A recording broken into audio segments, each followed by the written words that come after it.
Good morning children. आज हम class 12th Indian economic book का चैप्टर 4 शुरू करेंगे जिसका नाम है पुअर्टी। अब तक हमने 3 चैप्टर शुरू किए जिसमें हमने पहले चैप्टर में देखा ब्रिटिशर्स की डेरोगेटरी पॉलिसीज, जिसने कैसे हमारी एग्रीकल्चर को, कैसे हमारी इंडस्ट्रीज को और कैसे हमारे फॉरेन ट्रेड को डेलिबरेटली नुकसान पहुंचाया। फिर हमने सेकंड चैप्टर में देखा कि हमारी अपनी गवर्नमेंट बनी, उसने LQT, लिबरलाइजेशन, कोटा और लाइसेंस, कोटा और टैरिफ की पॉलिसी पे काम किया। और फिर हमने देखा कि 1991 की इकोनॉमिक रिफॉर्म्स, जिसको हम रिफॉर्म्स भी बोलते हैं, जिसमें हमने LPG देखा, लिबरलाइजेशन, प्राइवेटाइजेशन एंड ग्लोबलाइजेशन। आज हम अब आगे जो हमारी चैप्टर्स की जर्नी होगी वो एक ओवरऑल किसी एक टॉपिक के ऊपर होगी कि उस टॉपिक का एम क्या था, वो किसी एक सेक्टर पर होगी। तो इसी सेक्टर की कड़ी में हमारा जो पहला चैप्टर है, पहला टॉपिक है, वो है पुअर्टी, गरीबी।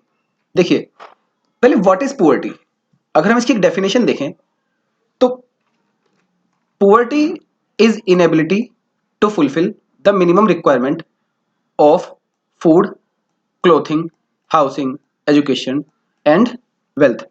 पुअर्टी क्या है? एक इनएबिलिटी है, जिसमें पुअर्टी हमारी वो असमर्थता है, वो एक हमारी इनएबिलिटी है जिसमें हम अपनी जो मिनिमम रिक्वायरमेंट है क्या नहीं फिल कर पा रहे। मिनिमम रिक्वायरमेंट, चाहे वो फूड की हो, चाहे वो क्लोथिंग की हो, चाहे वो हाउसिंग की हो, चाहे वो एजुकेशन की हो, चाहे वो हमारे लिए पैसे की हो, अगर हम उनकी अपनी आवश्यकताएं पूरी नहीं कर पा रहे, मिनिमम, ये वर्ड बहुत ध्यान रखना, मिनिमम, ये कीवर्ड है इसमें, मिनिमम रिक्वायरमेंट, तो वही हमारी पुअर्टी है। देखिए, पुअर्टी इज हंगर। अगर कोई हंगरी है तो वो भी पुअर है। Poverty is being sick and not being able to see a doctor. Poverty वो भी है कि हम बीमार हुए और हम अपने आप को डॉक्टर को नहीं दिखा सकते। Poverty is not being able to go to school and not knowing how to read. हम स्कूल नहीं जा सकते, हम पढ़ना ही नहीं जानते, वो भी एक तरह की पुअर्टी है। Poverty is not having a job. आप जॉब करना चाहते हैं, काम करना चाहते हैं, आपको जॉब नहीं मिल रही, वो भी एक पुअर्टी है। Poverty is fear for the future. मुझे अपने फ्यूचर के लिए डर लगता है कि मैं फ्यूचर में क्या करूंगा, वो भी एक पुअर्टी है। देखिए, फ्यूचर के लिए कंसर्न होना, फ्यूचर के लिए प्लानिंग करना, वो एक अलग चीज है, लेकिन मुझे अपना फ्यूचर अनसर्टेन दिखता है कि पता ही नहीं क्या होगा पढ़ने लिखने के बाद भी, तो वो क्या होगा, वो भी एक पुअर्टी है। Having food once in a day,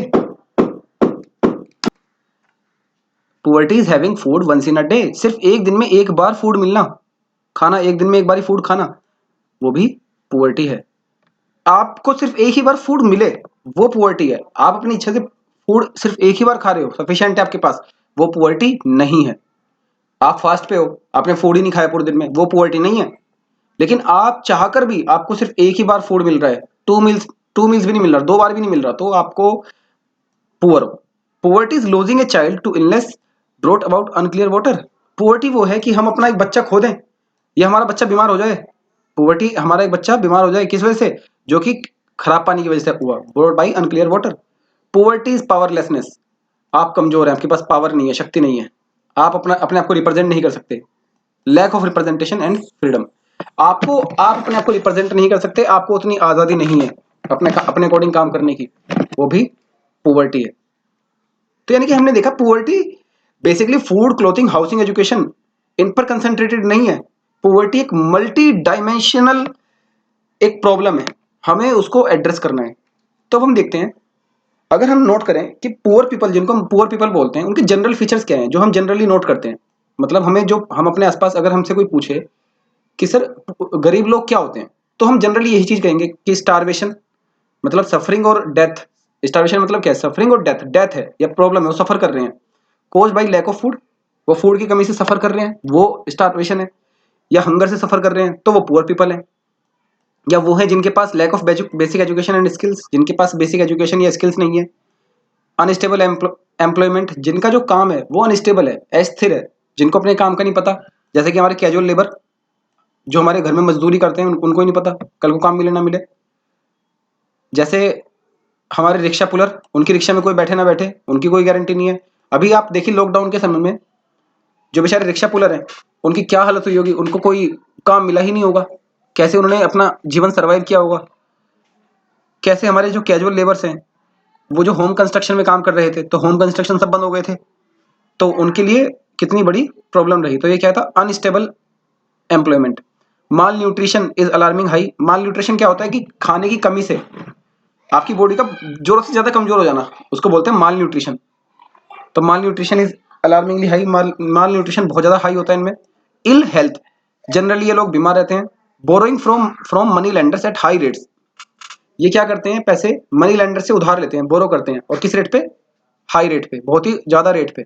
generally आप देखिए, हम अगर बैंक से कोई लोन लेते हैं तो वो हमें मिलता है 6% to 7% पर एनम। आज की रेट में काफी कम हो गया है बैंक इंटरेस्ट रेट। लेकिन अगर यहीं पे ये लोग जो मनी लेंडर से बोरोइंग करते हैं, तो मनी लेंडर जो इनसे लेता है ना, अगर मैं पर एनम की बात करूं तो 3% पर डे, यानी कि 90% per year, approximate 108% per annum. आप गौर कीजिए, ये 6 to 7% है और ये 108% पर एनम है। कितना ज्यादा ब्याज लेते हैं वो उनसे। Not able to negotiate their legal wages from employers and are exploited. अगर वो कैसे कि हाँ बेचारे काम करते हैं गरीब लोग, तो एम्प्लॉयर अगर उनकी वेजेस नहीं भी देता तो वो उसको कोर्ट में नहीं खींच सकते, क्योंकि उनके पास इतना पैसा ही नहीं है, वो इतने एबल ही नहीं है कि वो अपनी वेजेस के लिए लड़ सकें एम्प्लॉयर से, और उनका शोषण होता रहता है।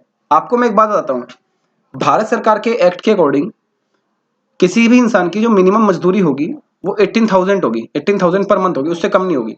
लेकिन आप खुद भी अपने यहाँ पर ऑब्जर्व कर सकते हैं कि किसी के जो लोग पानी पिलाते हैं, चपरासी का वाला काम करते हैं, कोई लड़कियां अगर किसी ऑफिस में भी काम कर रही है तो उनको मुश्किल से वो 5 to 6,000 ही देते हैं। बहुत सारे स्कूल में कुछ लड़के लड़कियां अपनी ग्रेजुएशन कंप्लीट करने के बाद पढ़ाते हैं, वो सिर्फ 2 to 3,000 पर मंथ इनको मिलता है। तो यानी कि उनको जो वेजेस है गवर्नमेंट के अकॉर्डिंग नहीं मिलती, और वो उसके लिए लड़ाई नहीं भी कर पाते, कानूनन लड़ाई। Most people household have no access to electricity. जो बहुत सारे गरीब लोग हैं उनके पास तो इलेक्ट्रिक कनेक्शन ही नहीं है। आप सड़क के किनारे कुछ लोगों को देख सकते हैं जो अपने सड़क के किनारे झोपड़ी बना के रहते हैं, उनके पास इलेक्ट्रिक कनेक्शन ही नहीं है। Primary cooking fuel is firewood and cow dung cake. वो फूड उगाने के लिए या तो फायरवुड का यूज करते हैं, लकड़ियों का यूज करते हैं, या फिर गाय से बने उपलों का। Do not even have access to safe drinking water. उनके पास पीने के लिए सेफ ड्रिंकिंग वाटर भी नहीं है, अच्छा साफ पानी भी नहीं है। Extreme gender inequality, poor people में आपको जेंडर इनइक्वालिटी बहुत देखने को मिलेगी। जेंडर इनइक्वालिटी मतलब लड़के और लड़कियों का, मेल और फीमेल का भेद आपको बहुत देखने को मिलेगा, चाहे वो एम्प्लॉयमेंट में हो, चाहे एजुकेशन में हो, चाहे डिसीजन मेकिंग में हो। क्योंकि उनके पास रिसोर्सेज की बहुत कमी होती है। अगर वो पढ़ाना भी चाहेंगे तो वो दोनों को तो नहीं पढ़ा पाएंगे। इस केस में वो हमेशा जनरली मेल को प्रीफर करते हैं। Poor women receive less care on during motherhood. जब एक पुअर वुमेन है, जब वो अपने मदरहुड पे आते हैं, जब उनके यहाँ उनका बच्चा पैदा होने वाला होता है, तो उनको बहुत ही कम केयर मिलती है। आपको आप देखिए, जब हमारे परिवारों में कोई महिला को बच्चा पैदा होने वाला होता है, हम उसको 3-4 महीने के लिए बेड पर बिठा देते हैं, उससे कोई काम नहीं कराते, उनको जूस पिलाते हैं, उनकी हेल्प करते हैं, उनको फ्रूट्स ला कर देते हैं, उनको काजू किशमिश सब खिलाते हैं। लेकिन जब यहीं पर कोई पुअर वुमेन होती है जो किसी ईंट के भट्टे पर काम कर रही है, जो किसी जगह पर मजदूरी कर रही है, जो मनरेगा की स्कीम में मजदूरी कर रही है, मनरेगा स्कीम का हम अभी डिस्कस करेंगे आगे, तो उनके पास इतना टाइम नहीं होता कि वो अपने बच्चे पर उतना ध्यान दे सके। उनके पास इतने पैसे नहीं होते कि वो अपने बच्चे के लिए जूस खरीद सकें, तो वो अपने बच्चे के लिए उतनी केयरिंग नहीं कर पाते। और जन इससे क्या होता है, it leads to most of the time death of the children. जो हमने पहले पढ़ा था, इन्फेंट मोर्टेलिटी रेट। तो यही कुछ रीजंस होते हैं जिनसे बच्चा या तो पैदा होते ही मर जाता है, या फिर वो 1 साल से पहले मर जाता है। नेक्स्ट देखते हैं एग्जाम्पल ऑफ। ये तो हमने देखा कि उनकी कैरेक्टरिस्टिक क्या थी, अब हम देखेंगे एग्जाम्पल्स। जनरली पुअर होते कौन कौन है? हमारे पुश कार्ट वेंडर्स, जो रेडी वाले हैं, स्ट्रीट कॉबलर्स, वुमेन। वुमेन क्या करती हैं? हु स्ट्रिंग फ्लावर्स, जो फ्लावर्स को माला बनाती हैं। रैग पिकर्स, कूड़ा उठाने वाले। छोटे छोटे दुकानदार, बैगर्स, कैजुअल वर्कर्स, जो किसी जिनको रोजाना काम नहीं मिलता। माइग्रेंट लेबर्स फ्रॉम विलेजेस, शहरों में वो, ये हम अर्बन एरियाज में देख रहे हैं, अर्बन एरियाज में देख रहे हैं जो शहरों में मिलते हैं। माइग्रेंट लेबर्स, वो माइग्रेंट मतलब क्या होता है? जो कहीं से आया हो। तो माइग्रेंट लेबर्स फ्रॉम विलेजेस। अभी आपने देखा होगा कि टीवी में आजकल यही चल रहा है कि कैसे माइग्रेंट लेबर्स बिहार से यूपी से महाराष्ट्र गए हुए थे और अब वो वापस लौट रहे हैं। तो वो माइग्रेट, देखिए कौन इंसान मतलब अपना शहर छोड़ना चाहता है? कोई भी इंसान माइग्रेट नहीं करना चाहता। माइग्रेट क्यों करना पड़ता है? In search of good education, in search of good employment, in search of good social status, इन सब चीजों के लिए वो माइग्रेट करते हैं। ठीक है, तो उन्हीं को हम बोलते हैं माइग्रेंट लेबर। तो जो रूरल एरिया से आया अर्बन एरिया में, वो भी हमारे यहाँ पे पुअर रहते हैं। और रोड साइड सेलर, आपने काफी सारे लोग देखे होंगे जो रोड साइड में कुछ बैठकर सेल करते रहते हैं, तो वो भी पुअर लोग होते हैं। अब अगर हम बात करें रूरल में, poor and vulnerable groups in rural area, rural में कौन कौन पुअर होते हैं? देखिए, रूरल में जो पुअर है, रूरल में बेसिकली जो ऑक्यूपेशन है वो क्या है? एग्रीकल्चर। तो रूरल में जो पुअर होगा वो भी एग्रीकल्चर के अकॉर्डिंग ही होगा।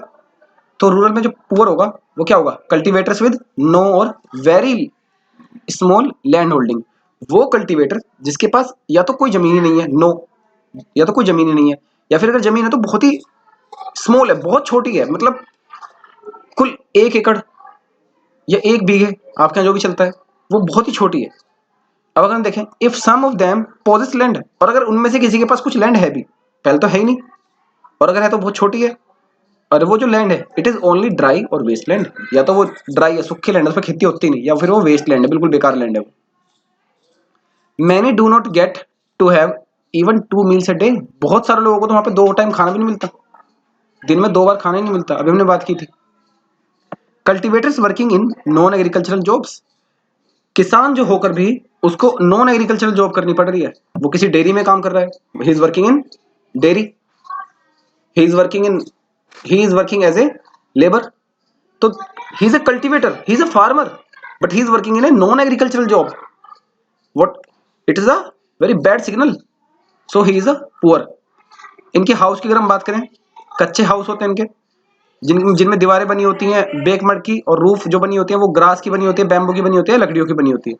और अगर हम इनकी बात करें जो इनमें भी पुअरेस्ट है, जो इनमें भी बहुत ही गरीब है, उनके पास तो बेचारों के पास ड्वेलिंग ही नहीं होती, उनके पास तो रहने का कुछ जगह ही नहीं होती।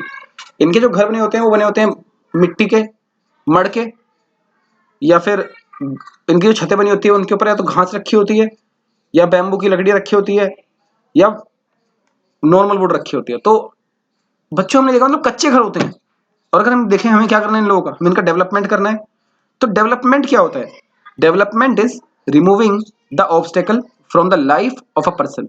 डेवलपमेंट क्या है? हमें किसी पर्सन की लाइफ से ऑब्स्टेकल हटानी है, वो बाधाएं हटानी है, ये डेवलपमेंट है। देखिए, पुअर पीपल की लाइफ में हमने इतनी सारी ऑब्स्टेकल नोट की, एजुकेशन के रिगार्डिंग, हाउसिंग के रिगार्डिंग, ठीक है, तो हमें क्या करना है, उनके हमें वो ऑब्स्टेकल हटाने हैं। कैसे कैसे? हमें कौन कौन से ऑब्स्टेकल हैं? सच एज इलिटरेसी, हमें उनकी इलिटरेसी खत्म करनी है, उनकी हमें इल हेल्थ को खत्म करना है, उनकी जो बीमारी है उनको खत्म करना है। Lack of access to resources, उनको जो रिसोर्सेज नहीं मिल पा रहे समाज के, समाज की बेनिफिट्स का बेनिफिट उन्हें नहीं मिल पा रहा, तो वो हमें उसको भी दूर करना है। Lack of civil and political freedom, उनको जो आज गरीबों का कोई भी इंसान नेता नहीं बनता, मतलब क्या आपने कभी नोट किया जो बहुत ही पुअर हो वो नेता बना हो? आपके पास सिर्फ मुश्किल से 1 या 2 एग्जांपल्स होंगे, अदरवाइज अगर आप छाटेंगे तो जितने भी हमारे पॉलिटिशियंस हैं वो बहुत ही रिच हैं। तो इसका मतलब यह है कि politics is a game of rich person, तो उनको उतना वहां पर स्कोप नहीं मिल पा रहा, तो हमें उसको भी खत्म करना है। क्योंकि जब गरीबों से उठकर लोग वहां जाएंगे तभी तो वो गरीबों के बारे में सोचेंगे। एसी में बैठने वाला क्या कभी किसान के लिए अच्छी पॉलिसी बना पाएगा? सोच के देखिए, जो किसान ने, जिसने जमीन पर खून पसीना बहाया हो, अगर वो हमारा एग्रीकल्चर मिनिस्टर होगा तो वो एक्चुअल ग्राउंड पोजीशन, ग्राउंड जो प्रॉब्लम्स हैं उनको भी वो एड्रेस कर पाएगा। नेक्स्ट देखते हैं। देखिए, टाइप्स ऑफ पुअर्टी, ये आपके लिए बड़ा इंपॉर्टेंट है पेपर के हिसाब से। पुअर्टी के टाइप क्या होते हैं? दो तरह की पुअर्टी होती है। एक होता है एब्सोल्यूट पुअर्टी, जिसको हम बोलते हैं कि जो एक्चुअल में पुअर है, a condition where household income is below a necessary level to maintain basic living standard. मतलब एक ऐसी कंडीशन जिसमें जो हमारी इनकम है वो उससे बिलो है कि जिससे हम अपनी बेसिक, बिल्कुल बेसिक, बहुत ही कम वाली और लिविंग स्टैंडर्ड मेंटेन कर सकें, जिससे हम अपना फूड खरीद सकें, जिससे हम अपने रहने का इंतजाम कर सकें, जिससे हम अपना घर बना सकें। तो अगर हम उतना भी नहीं कर सकते, हम अपने लिए फूड भी अरेंज नहीं कर सकते, हम अपने लिए शेल्टर भी अरेंज नहीं कर सकते, उससे भी अगर हम कम कमा रहे हैं तो उसी को हम बोलते हैं absolute poor. As per world bank कहता है who earn below $1.90 a day is poor. जो भी $1.90 से भी कम कमाता है वो पुअर है। सिंपल सा रूल है, वर्ल्ड बैंक ने कहा कि जो भी $1.90 से कम कमाता है पर डे वो पुअर है। आज की डेट में डॉलर अप्रोक्सीमेट 70 रुपीज का है, तो लगभग 130 रुपीज पर डे से जो कम कमाता है के अकॉर्डिंग पुअर है। ठीक है, इंडिया के अकॉर्डिंग 32 रुपीज है कि जो इंडिया में 32 रुपीज पर डे से कम कमाता है वो पुअर है, जो 32 कमाता है वो पुअर नहीं है। अब अगर हम बात करें रिलेटिव पुअर्टी, रिलेटिव पुअर्टी क्या होती है? देखिए रिलेटिव पुअर्टी मैं आपको थोड़ा बता देता हूं। इंसान जब अपनी कंपैरिजन किसी से करता है और उस कंपैरिजन में सामने वाले की तुलना में हम गरीब हैं, तो वो है रिलेटिव पुअर्टी। भले ही वो हो सकता है एक्चुअल में एब्सोल्यूट पुअर ना हो। एग्जांपल लेते हैं, अगर मैं अंबानी ब्रदर्स की बात करूं, मुकेश अंबानी, अनिल अंबानी, तो अनिल अंबानी मुकेश अंबानी की तुलना में गरीब है, पर क्या इसका मतलब वो गरीब है? नहीं, वो तो फिर भी करोड़पति है। तो रिलेटिव पुअर्टी मतलब कि आप जरूरी नहीं है आप पुअर हो, पर आप किसी की तुलना में उससे कम पैसे आपके पास हैं। क्लियर? जैसे भारत, अगर सोमालिया की तुलना से हम भारत देश की तुलना अगर हम सोमालिया से करें, अफ्रीकन कंट्री एक सोमालिया, तो उसकी तुलना में तो हम अमीर है। ठीक है, भारत सोमालिया की तुलना में अमीर देश है, लेकिन अगर हम यूएसए से अपनी कंपैरिजन करें तो उसकी कंपैरिजन में हम एक पुअर कंट्री है। क्लियर? हम अपनी तुलना पाकिस्तान से करें तो हम रिच हैं, लेकिन हम अपनी तुलना चाइना से करें तो हम कंपैरेटिवली पुअर हैं। तो that is relative poverty. It refers to poverty of people in comparison to other people, other regions और अदर नेशंस। ये उस पुअर्टी की बात करता है जिसमें हम कंपैरिजन करते हैं लोगों की, किस क्या करते हैं हम? कंपैरिजन। ध्यान रखना, रिलेटिव पुअर्टी में कंपैरिजन आ रहा है, ये बहुत ही इंपॉर्टेंट पॉइंट है। जैसे हम अन्य लोगों से अपने लोगों की तुलना करें, रीजन से किसी एरिया से तुलना करें। जैसे हमारे अगर मैं यूपी की बात करूं, UP is UP is better than Bihar. UP कुछ मामलों में बिहार से बेटर है, but UP is relatively poor. UP is relatively poor than Punjab. Clear? Kerala is relatively rich than all of the states in India. Clear? तो whether they are not absolute poor, may be relatively poor. मतलब हो सकता है कि कोई इंसान absolute poor तो ना हो सकता है $5 पर डे कमा रहा हो, $10 पर डे कमा रहा हो, तो एब्सोल्यूट पुअर तो नहीं हुआ, लेकिन वो रिलेटिवली पुअर हो सकता है। अब हम देखते हैं कि जो पुअर्टी के ऊपर डाटा है वो कौन कौन कलेक्ट करता है, कौन रिलीज करता है। ये बहुत इंपॉर्टेंट क्वेश्चन है, ये आपसे एमसीक्यू में पूछा जाता है कई बार। एक नंबर में data on poverty collected by, poverty के ऊपर डाटा कलेक्ट कौन करता है? वो करता है एनएसएसओ। एनएसएसओ की फुल फॉर्म क्या है? National sample survey office. पहले ऑर्गेनाइजेशन थी, अब ऑफिस है। ये बात आपको ध्यान रखनी है, ऑफिस है। आपको बहुत बार वो पूछा जाता है कि एनएसएसओ की फुल फॉर्म लिखिए, तो आप ऑर्गेनाइजेशन लिख के आते हो, वो गलत हो जाता है। तो इसका सही फॉर्म क्या है? Office, national sample survey office. ठीक है, इसके बाद पोवर्टी के ऊपर डाटा ये तो इसने कलेक्ट कर लिया। ठीक है, लेकिन इसने रिलीज नहीं किया, इसने सिर्फ डाटा हमसे कलेक्ट किया और कलेक्ट करके गवर्नमेंट को दे दिया। अब इसको रिलीज कौन करेगा? पब्लिक में। तो data of poverty release by, data on poverty release by NITI Aayog. हमने फर्स्ट चैप्टर में देखा था कि जो प्लानिंग कमीशन था गवर्नमेंट ने उसको खत्म करके नीति आयोग बनाया था। तो यही जो नीति आयोग है जो 2015 में बना, यही पोवर्टी का सारा डाटा रिलीज करता है। अब हम देखते हैं number of poor in India. अगर हम देखेंगे कि हमारे इंडिया के अंदर पुअर कितने हैं, तो उसके लिए हम क्या मेथड यूज करते हैं? हम उसके लिए मेथड यूज करते हैं हेड काउंट रेशो। उस मेथड का नाम क्या है? Head count ratio, to find the number of poor people. अब हेड काउंट रेशो क्या है? It is the proportion of a population that lives below the poverty line. ये पॉपुलेशन का वो हिस्सा है जो गरीबी रेखा से नीचे ही रहता है। ये पॉपुलेशन का वो हिस्सा है जो गरीबी रेखा से नीचे रहता है। जैसे अगर मुझे परसेंटेज में निकालना हो, तो number of people living below poverty line, हमने देखा कि कितने लोग हैं जो पुअर्टी लाइन से नीचे रहते हैं, अपॉन टोटल पॉपुलेशन इनटू 100। ठीक है, जितने लोग मेरे पुअर्टी लाइन में से नीचे रहते हैं उनको मैंने ऊपर लिखा, टोटल पॉपुलेशन नीचे लिखा और मल्टीप्लाई बाई 100, तो मेरा क्या निकल के आ जाएगा? Head count ratio. नेक्स्ट देखते हैं एफर्ट्स टू आइडेंटिफाई पुअर्स, कि हमने आजादी से पहले से लेके हमने कब कब कौन कौन से एफर्ट किए हैं इन पुअर्स को ढूंढने का। आपने देखा ही होगा कि all the governments are least bothered about poor.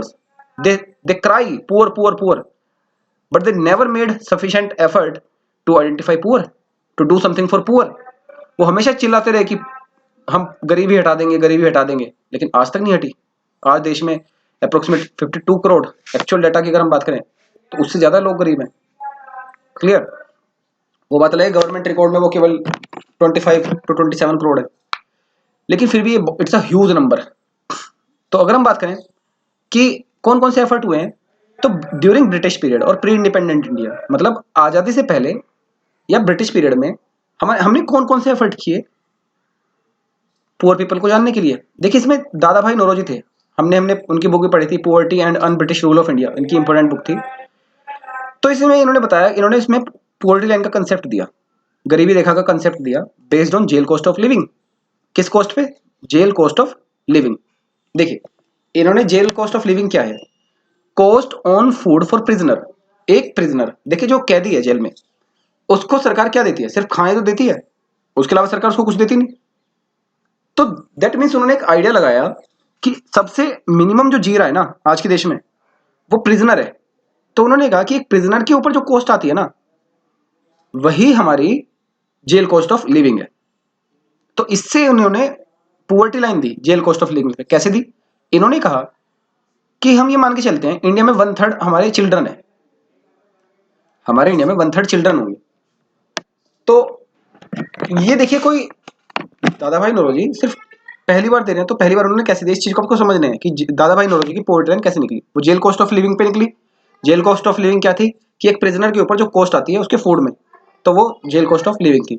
इसमें इन्होंने कैसा निकाला, इन्होंने निकाला कि अगर कोई 1 है, टोटल पॉपुलेशन हमारी 1 है, इसमें से 1/3 हमारी चिल्ड्रन निकाल दो, तो हमारे पास कितने बच गए? पूरी पॉपुलेशन बच गई 2/3। 1/3 सब्ट्रैक्टेड फॉर चिल्ड्रन, 1/3 हमने चिल्ड्रन के लिए सब्ट्रैक्ट कर दिया। अब इसमें इन्होंने कहा कि जो चिल्ड्रन है, क्योंकि हम किसकी कॉस्ट निकाल रहे हैं? फूड की। ठीक है, हमें निकालना है कि मिनिमम सर्वाइवल के लिए हमारा फूड पे कितना खर्चा होगा पूरी कंट्री में, हमें ये निकालना है। तो इन्होंने कहा कि हमारी कंट्री में क्योंकि बच्चे ज्यादा हैं, तो उन्होंने कहा हम पहले ये देखते हैं कि हमारे एडल्ट कितने हैं, बड़े लोग कितने हैं जो पूरा पूरा खाना खाते हैं, जो इन कैदियों की जितना ही खाते होंगे। तो हमने कहा कि वो 2/3 है। अब इसमें हमने कहा कि जो 1/3 चिल्ड्रन है, इसमें से कुछ तो ऐसे होंगे जो बिल्कुल बेबी फीडिंग कर रहे होंगे, जो सिर्फ बहुत थोड़ा थोड़ा खाते होंगे। तो हमने कहा कि 1/3 का 1/3 का आधा, यानी कि 1/6, 1/3 का भी हाफ क्या हो गया? 1/6। 1/6 तो ऐसे हैं जो फुल प्लेट का भी हाफ खाते हैं, फुल प्लेट का भी हाफ खाना खाते हैं। और इसका भी हाफ, जो 1/6 बाकी बच्चे बचे, वो ऐसे हैं जो बेचारे 0 के इक्वल खाते हैं, क्योंकि कुछ कम खाते होंगे बहुत ही, तो हमने उसको 0 मान लिया और कुछ को हमने हाफ मान लिया।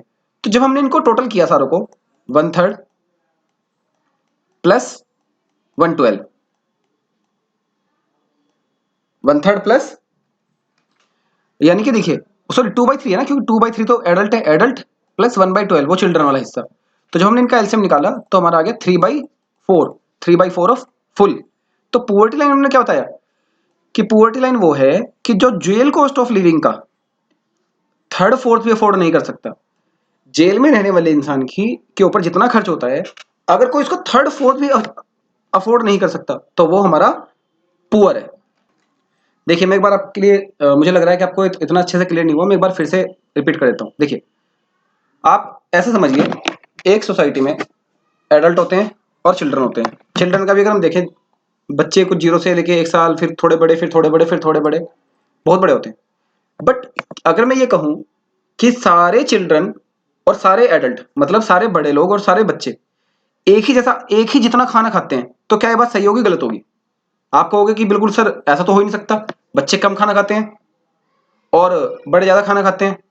लेकिन क्या ये पॉसिबल है? मैं आपको ये बता दूं कि बच्चे और बड़ों के बीच में एग्जैक्ट रेशो क्या है कि मैं ये कह दूं कि सर जो बड़े लोग हैं वो 10 रोटी खाते हैं और सारे बच्चे 5-5 रोटी खाते हैं, ऐसा भी कोई पॉसिबल नहीं है। मतलब हम ये तो कह ही नहीं सकते ना, उनके बीच का रिलेशन क्या है, एक्चुअल में रिलेशन क्या है उनके फूड का। तो हमने क्या किया, हमने ये आइडिया लगाया कि हमारी कंट्री के अंदर 1/3 पॉपुलेशन बच्चे हैं, हमारी कंट्री के अंदर 1/3 पॉपुलेशन क्या है? बच्चे हैं। अब उसमें से अगर उसमें भी 1/3 अगर बच्चे हैं, तो सारे बच्चे भी एक जैसा फूड नहीं खाते होंगे। कुछ बच्चे तो एडल्ट की तुलना में आधे से ज्यादा खाते होंगे, ठीक है, कुछ बच्चे बिल्कुल हाफ ही खाते होंगे, कुछ बच्चे बहुत ही कम खाते होंगे। मतलब आप ऐसे समझिए कि जैसे एडल्ट अगर ये इतनी बड़ी एक रोटी है, एग्जांपल लेते हैं, ये हमारी पूरी एक प्लेट है, सॉरी ये हमारी एक प्लेट है, एग्जांपल लेते हैं, इसमें सपोज यहाँ 10 रोटी आती है, यहाँ 5 आती हैं, यहाँ पे 0 रोटी आती है।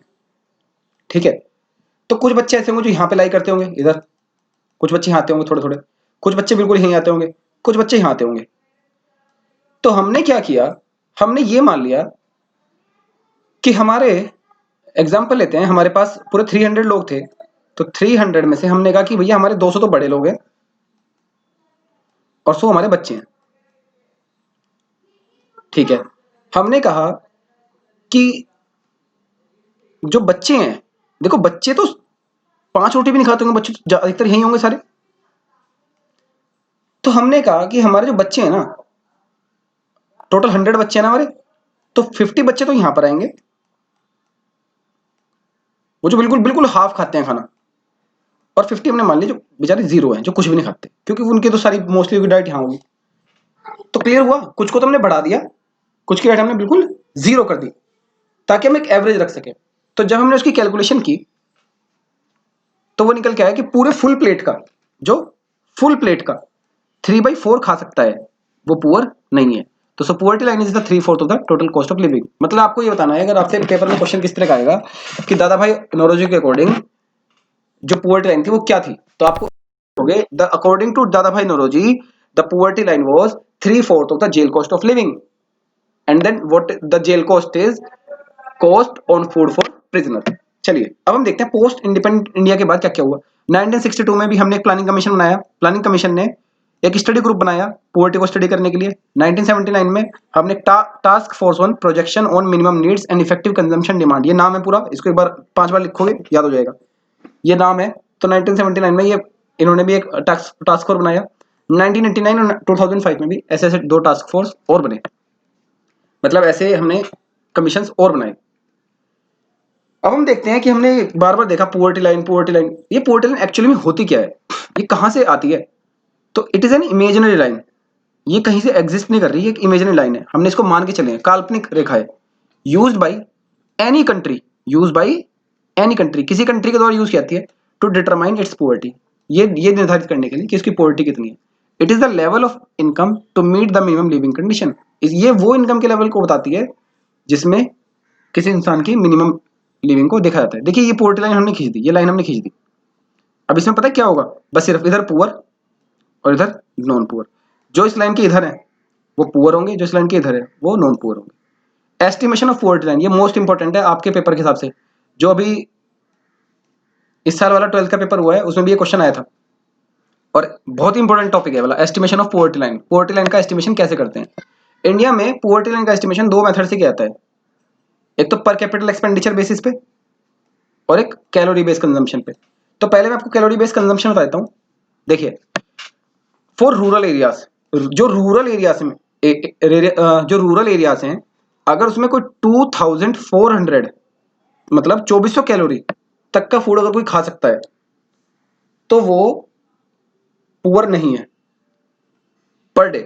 और अगर अर्बन एरिया में, शहरों में कोई 2100 है, ये कोमा यहाँ पे नहीं लगेगा, इधर लगेगा, अगर कोई 2100 कैलोरी खा सकता है तो वो पुअर नहीं है। रूरल एरियाज में 2400 इसलिए दिया है क्योंकि रूरल एरिया के लोग मेहनत ज्यादा करते हैं, खेती में उनको हल चलाना होता है, इसलिए अगर वो 2400 कैलोरी खा लेते हैं तो वो पुअर नहीं है। और अर्बन एरियाज की अगर हम बात करें, अर्बन एरियाज में अगर वो 2100 कैलोरी खा लेते हैं तो वो लोग पुअर नहीं है। अप्रोक्सीमेट एक रोटी में 250 के आसपास कैलोरी होती है, आप इससे आइडिया लगा सकते हैं कि लगभग 8 रोटीज अगर कोई पर डे खा ले रहा है तो वो पुअर नहीं है। लेकिन इसमें भी मैं आपको बताऊं, देखिए मैं इस पर कंट्रोवर्सी क्रिएट नहीं करना चाहता, लेकिन मैं आपको एक बात बताता हूँ कि जो चॉकलेट होती है, कुछ चॉकलेट्स में पूरी चॉकलेट जो 20-30 रुपए की आती है उसमें अप्रोक्सीमेट 2000 के आसपास कैलोरी होती है। तो अगर आप देखो कि मैंने 2 चॉकलेट खा ली 10 रुपए वाली, तो यानी कि मैंने 4000 कैलोरी ले ली, तो इसके अकॉर्डिंग तो मैं अपना मैंने पेट भर लिया, मैंने उतनी कैलोरी खा ली, पर क्या उससे मेरा एक्चुअल पेट भरेगा? नहीं भरेगा। तो ये भी इस पे बहुत बड़ा डाउट है। सेकंड देखते हैं क्वेश्चन, पर कैपिटल एक्सपेंडिचर, अगर पर हेड पर पर्सन हमारी फैमिली के अंदर अगर एक, जो मान के चलिए किसी फैमिली में अगर एक ही बंदा है, अगर वो इंडिया में who spend more than 1000 in urban and 816 in rural area per month, अगर कोई इंसान शहर में 1000 रुपये पर मंथ खर्च कर सकता है, और रूरल में अगर वो 816 रुपये पर मंथ खर्च कर सकता है तो वो पुअर नहीं है। अब आप मुझे ये मत कहना कि सर ये तो बहुत कम है, तो मैं भी यही कहूंगा कि वो सिर्फ मिनिमम लिविंग कंडीशन की बात कर रहे हैं। किसकी बात कर रहे हैं? सिर्फ मिनिमम लिविंग कंडीशन की, कि अगर कोई इंसान 1000 रुपये पर मंथ में अर्बन में रह रहा है, कमा रहा है, तो वो पुअर नहीं है, और अगर 816 अगर वो रूरल में कमा रहा है तो पुअर नहीं है। ये दोनों फिगर्स आपको याद रखनी है। यहाँ पे आपको फिगर याद रखनी है, रूरल में 2400 कैलोरी और 816, ये रूरल दोनों दोनों ग्रुप है। और उसके बाद यहाँ पर आपको याद रखना है 2100 कैलोरी एंड 1000 इन अर्बन। देखिए इनकम के मामले में अर्बन ज़्यादा है, एक्सपेंडिचर में इनकम अर्बन ज़्यादा है, और कैलोरी में रूरल ज़्यादा है। ऐसे ही कैलोरी में अर्बन कम है और इनकम में हमारा रूरल कम है। कैलोरी में अर्बन कम है और उसमें एक्सपेंडिचर में हमारा रूरल कम है। अगर लिमिटेशन ऑफ पोवर्टी लाइन में जो कमियां हैं, जो अभी तक सुधार की जरूरत है, उनमें क्या क्या है? वो does not differentiate between the very poor and the other poor. अगर आपने ऊपर देखिए नोट किया हो, absolute poor, very poor, not so poor, middle class, upper middle class, the rich, Millionaire, billionaire, ये तो हमारी कैटेगराइजेशन है। लेकिन पुअर्टी लाइन ना ऐसा कोई क्लासिफिकेशन नहीं करती। पुअर्टी लाइन कहता है कि जो इस लाइन के इस तरफ है वो पुअर है, जो इस लाइन के इस तरफ है वो नॉन पुअर है। कई बार ऐसा भी हो सकता है कोई इंसान मुश्किल से 10 रुपये भी ना कमा रहा हो, और कोई इंसान बिल्कुल 999 रुपीज कमा रहा हो, तो ये उसको भी डिफरेंशिएट नहीं करती। क्लियर? और कई बार एक बड़ा फर्क हो जाता है। आप ऐसे समझिए कि मैं एक अर्बन के इंसान की बात कर रहा हूं, उसने 998 रुपीज कमाए, क्लियर, और एक ने कमाए 1002। आप देखिए कि इसने 998 कमाए, तो ये किस में कैटेगराइज हो गया? पुअर में। इसने कमाए 1002, तो 1002 जब इसने कमाए, ये पुअर्टी लाइन से में नहीं है। तो बहुत सारी ऐसी स्कीम होंगी जो केवल पुअर के लिए आती हैं, जो पुअर्टी लाइन से नीचे वालों के लिए आती है, इसको तो मिल जाएगी, इसको नहीं मिलेगी, जबकि इनकी इनकम में कोई ऐसा कोई खास फर्क है भी नहीं। तो ये भी बहुत बड़ा एक इसके ड्रॉबैक है। देखते हैं, other factors are not in consideration. Poverty line जहां भी अगर आप देखो, ये सिर्फ पुअर्टी लाइन बेसिकली फूड के ऊपर बात करता है, क्योंकि क्या बात करें, मिनिमम लिविंग कंडीशन, इनको उनको सिर्फ मतलब है अगर आप चाहे सड़क पर पड़े रहो, पर अगर आप फूड खा रहे हो, आप गरीब नहीं हो। तो ये कभी भी अदर चीजों को कंसिडर नहीं करता कि हमारे पास बेसिक एजुकेशन है नहीं है, हेल्थ केयर है नहीं है, ड्रिंकिंग वाटर है नहीं है, सैनिटाइजेशन सफाई है नहीं है, तो उन चीजों के लिए बात नहीं करता। और basis for poverty line is still in question.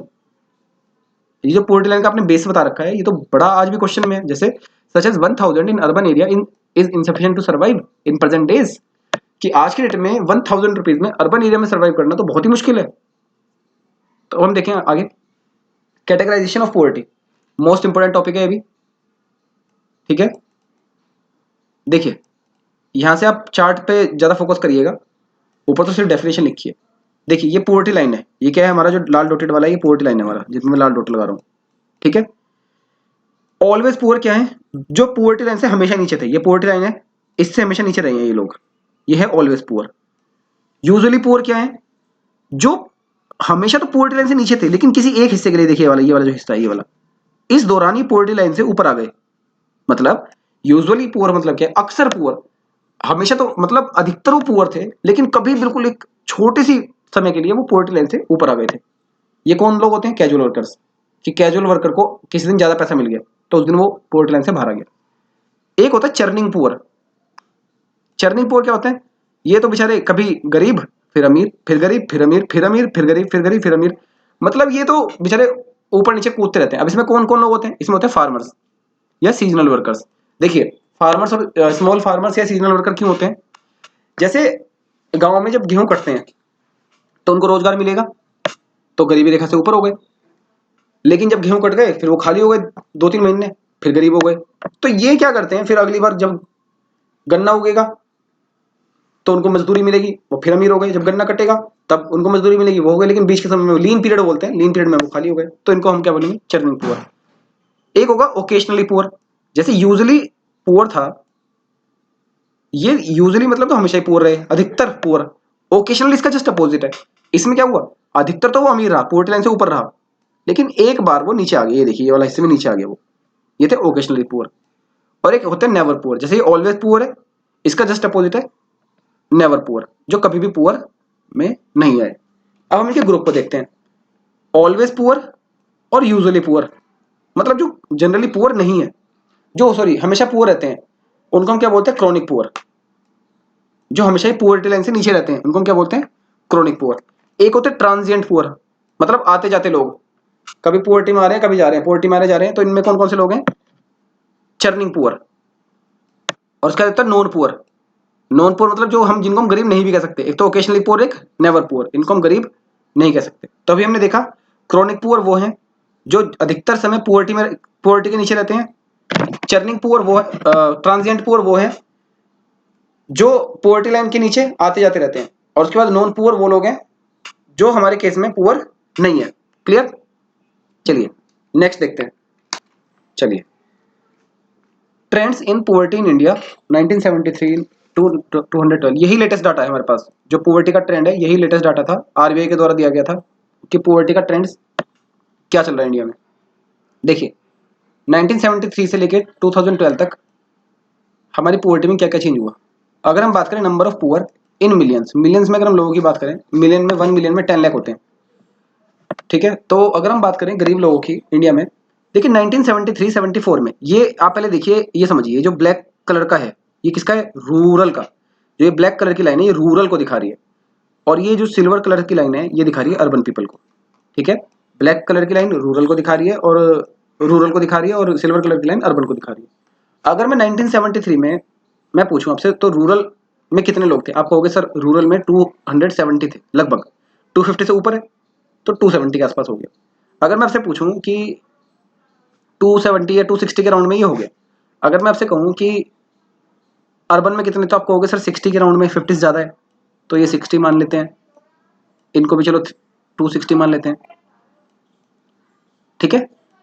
अगर मैं आपसे पूछूं कि बच्चों बताओ टोटल कितने पुअर थे 1973-74 में, टोटल मैंने टोटल पुअर पूछे, टोटल मतलब रूरल प्लस अर्बन दोनों पुअर, तो 260 प्लस 60 320। अगर हम बात करें पुअर पीपल की 2011-12 में, 2011-12 में कितने लोग पुअर थे? 50 हमारे अर्बन में थे और रूरल में थे हमारे 220। तो टोटल पुअर कितने थे? 270। पहले हमारे पुअर थे 320, अब हमारे 270। अब अगर हम देखते हैं हेड काउंट में, यानी कि परसेंटेज में, अगर हम देखें जो हमने परसेंटेज निकालना सीखा था, percent below poverty line upon total population into 100। अगर हम 1973 के बीच में देखें, हमारे रूरल में पुअर थे 58%, 57% के आसपास, और हमारे अर्बन में जो पुअर है वो हमारे 50 के राउंड में है, 50% लोग पुअर है। अगर हम ये देखें 2011-12 में, 2011-12 में हमारे जो अर्बन पुअर हैं वो कितने हो गए, कितने परसेंट रह गए? लगभग 12%। और जो रूरल पुअर है वो कितने रह गए? 25% के राउंड में। क्लियर? तो अगर हम यहाँ देखें, इधर हमने देखा कि 320 में से टोटल पॉपुलेशन कितनी थी हमारी? 320 जो पुअर थे, 320 मिलियन पीपल हमारे पुअर थे। इसमें 260 पीपल, 260 केवल और केवल रूरल पुअर थे। दैट मीन्स हम ये कह सकते हैं कि 80% पीपल, पुअर पीपल का 80% हिस्सा रूरल में है। क्लियर? अगर हम यहां देखें 2011-12 में 270 लोग टोटल पुअर थे और उसमें भी 220 लोग रूरल में पुअर है। यानी कि यहां भी हमने देखा कि रूरल में अब आज भी टोटल पुअर्टी का 80% लोग पुअर है। यानी कि हम देखिए डाटा देखते हैं जो नीचे लिखा हुआ, हमने नीचे लिखा हुआ मैंने, देखिए टोटल पुअर 1973-74 में 320 मिलियन थे, मैंने बताया इन दोनों का टोटल, और 55%, अगर हम परसेंटेज की बात करें तो 55%, इन दोनों के बीच का लगभग हमने एक बीच का ले लिया। 2011-12 की अगर हम बात करें, ये वाला 2011-12 की अगर हम बात करें तो 270 मिलियन इन दोनों का टोटल, और 22% इन दोनों के बीच का, जो आज हमारा पुअर्टी का रेशो भी है। अगर हम रूरल पुअर की बात करें 260 फ्रॉम 320 मिलियन, यहाँ 260 था, पूरे 320 में से 260 मिलियन लोग, 260 million from 322 million in rural, यानी कि हमारी 80% पॉपुलेशन को बताता है ये। और अगर हम 11-12 की बात करें तो 220 मिलियन आउट ऑफ 270 मिलियन, अब भी 80% है। इसका मतलब हम ये कह सकते हैं कि इंडिया के अंदर जो पॉपुलेशन, जो पुअर पीपल है उनके नंबर्स तो कम हुए हैं, वो 320 से 270 मिलियन हो गए हैं, परंतु वो जो पुअर्टी है वो सिर्फ अर्बन में कम हुई है, वो रूरल में कम नहीं हुई। रूरल में आज भी 80% लोग, पहले भी 80% लोग पुअर थे, आज भी 80% लोग पुअर है। This means that more than 3/4 of the poor people is still reside in villages. कि पुअर पीपल की 3/4 यानी कि 75% ज्यादा पॉपुलेशन आज भी रूरल एरियाज में रहती है। नेक्स्ट देखते हैं, population below poverty line in some large state. देखिए ये जो लाइन है ऊपर, ये नेशनल पुअर्टी लेवल है 1973-74 का। हमने कहा कि जो नेशन में जो टोटल पुअर्टी का स्टेटस है वो 55% का है, ठीक है। और 2011-12 की ये वाली लाइन है, जो ये वाली जो दूसरी लाइन है ये वाली, इसमें कितना बताया गया हमने कि नेशनल पुअर्टी लेवल का कितना है 22%, नेशन का एवरेज। आप ऐसे समझिए जैसे क्लास में हमारी क्लास के एवरेज नंबर 80% आए, तो हम पूछेंगे कि उस क्लास के एवरेज से ज्यादा किसके आए, तो आप कहेंगे कि सर मेरे आए 85%। और उस क्लास के एवरेज से कितने आए, तो कोई बच्चा खड़ा होगा सर मेरे आए 65%, ठीक है। तो ये तो मार्क्स के संदर्भ में, यानी कि जिसके मार्क्स उस बेस लाइन से ज्यादा होंगे वो अच्छे होंगे। पर अगर मैं कहूं कि पुअर्टी में 55% लोग मेरे पुअर हैं, और मैं कहूं कि किसी स्टेट के ज्यादा पुअर है, तो कोई स्टेट खड़े होकर हाथ खड़ा करे कि सर मेरे 62% पुअर है, तो क्या वो अच्छा सिग्नल है, बेकार सिग्नल है? वो बेकार सिग्नल है बिल्कुल। तो अब हम देखते हैं कि जो फर्स्ट, ये जो सिल्वर कलर है, अभी मैंने देखा सिल्वर कलर है हमारा 1973-74 का, और ये ब्लैक कलर जो है वो 2011 और 2012 का है। तो अगर हम देखें, यानी कि हमें इसकी 1973-74 से इसकी कंपैरिजन करनी पड़ेगी। ये हमारा 1973-74 की पुअर्टी लाइन। तो ऐसे कितने स्टेट थे हमारे जो पुअर्टी से, नेशन की पुअर्टी से भी ज्यादा उनमें लोग गरीब थे? वो थे हमारे बिहार, मध्य प्रदेश, ये नेशन की पुअर्टी लाइन है ना ये वाली, उससे भी ज्यादा जिसमें लोग पुअर थे, ठीक है। नेशन की पुअर्टी कितनी है 55%। ये देखिए उड़ीसा, हमारा प्यारा उत्तर प्रदेश, और हमारा वेस्ट बंगाल। ये 5 स्टेट्स ऐसे थे जो नेशन की पुअर्टी से भी ज्यादा पुअर इसमें थे। अगर हम बात करें 2011-2012 की, नेशन की पुअर्टी है 22%। उसमें कौन कौन सी महान हस्तियां एक बार हम देखते हैं। बिहार फिर से, कर्नाटका फिर से, कर्नाटका सॉरी नया स्टेट्स में ऐड हुआ, लेकिन महाराष्ट्र को हम छोड़ देते हैं क्योंकि 22-24 सेम सही है। ये कर्नाटका को भी आप इग्नोर कर सकते हैं क्योंकि लगभग पास ही है। और मेजर डिफरेंस देख लेते हैं, उड़ीसा, उड़ीसा फिर से आगे देखिए। उसके बाद हमारा उत्तर प्रदेश फिर से, और वेस्ट बंगाल ने काफी कमी इसके अंदर की है। बच्चों 2001 में इंडिया की कुछ स्टेट्स के पार्टीशन हुए थे, मतलब कुछ स्टेट से नई नई स्टेट बनी थी। जैसे आपको पता होगा यूपी से जो स्टेट निकली थी वो थी उत्तराखंड, बिहार से जो स्टेट निकली थी वो थी झारखंड, और मध्य प्रदेश से जो स्टेट निकली थी वो थी छत्तीसगढ़। तो यानी कि जो डाटा, ये क्योंकि डेटा 1973 से हम 2012 की कंपैरिजन कर रहे हैं, तो इसमें बिहार में उस समय झारखंड इंक्लूड है, एमपी में छत्तीसगढ़ इंक्लूड है, और उत्तराखंड इंक्लूड है। लेकिन अगर हम आज प्रेजेंट स्टेटस की बात करें 2019 की, तो इंडिया की सबसे जो पुअर स्टेट है वो छत्तीसगढ़ है, जिसके अंदर 40% पुअर्टी है। और उसके बाद सबसे जो लीस्ट पुअर्टी है वो गोवा में है, केवल 5%। अब आता है कि व्हाट कॉजेज पुअर्टी, पुअर्टी किस वजह से होती है। देखिए social, economic and political inequality. लोगों को हम सोशल माने समाज में उतना स्थान नहीं देते। जैसे हम एससी लोगों को उतना, एससी हुए, एसटी लोग हुए, हम उनको सोसाइटी में उतना स्थान नहीं दे पा रहे, ठीक है। आपने एक ट्रांसजेंडर कम्युनिटी सुनी होगी, ट्रांसजेंडर जिनको हम थर्ड जेंडर भी बोलते हैं, तो उनको भी सोसाइटी में उतना स्टेटस नहीं मिल पा रहा, सोसाइटी उनको एक्सेप्ट नहीं कर रही है। तो इस वजह से वो भी एक पॉवर्टी का बहुत बड़ा रीजन है। दूसरा इकोनॉमिक रीजन, उनके पास उतना पैसा ही नहीं है। और तीसरा पॉलिटिकल इनइक्वालिटी, उनका पॉलिटिक्स में उनके लोग उतने नहीं है। सेकंड रीजन इन्फ्लेशन, बढ़ती हुई महंगाई। सबसे बड़ा फर्क प्रोडक्ट के महंगे होने का उससे उसको पड़ता है जो बिल्कुल मार्जिन पे है, जो बिल्कुल किनारे पे है। तो अगर कोई भी रेट बढ़ते हैं तो वो उसमें इंसान और गरीब हो जाता है। Third and the most important reason is unemployment. अगर किसी के पास प्रॉपर काम है तो वो अपनी पॉवर्टी को दूर कर सकता है, लेकिन अनएम्प्लॉयमेंट एक बहुत बड़ा रीजन है।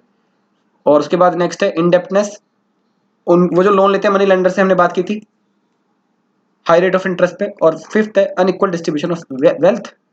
जो हमारी नेशन की वेल्थ है, आज हमारी नेशन की वेल्थ का 91% हिस्सा 9% लोगों पे है, और बाकी 9% लोगों पे 91 बाकी 91% पे केवल 9% है। मतलब हमारी नेशन की के पास अगर 100 रुपीज हैं, वो केवल 9 लोगों पे हैं, और बाकी 91 जो लोग हैं उनके सिर्फ बटने के लिए सिर्फ 9 ही रुपीज हैं। तो आप ही देख सकते हैं कितना अनइक्वल डिस्ट्रीब्यूशन है। इसीलिए हम सोशलिज्म कई बार कहते हैं कि सोशलिज्म होना चाहिए।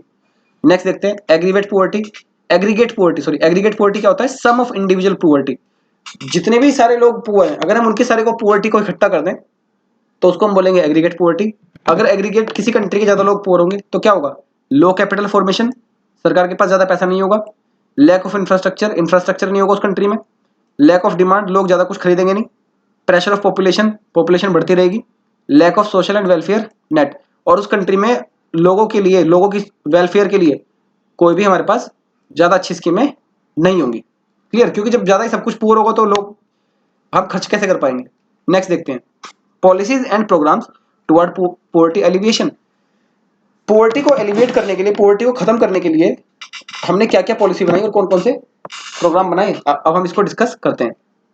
देखिए ये बहुत इंपॉर्टेंट है। Government 3 dimension attack on poverty reduction.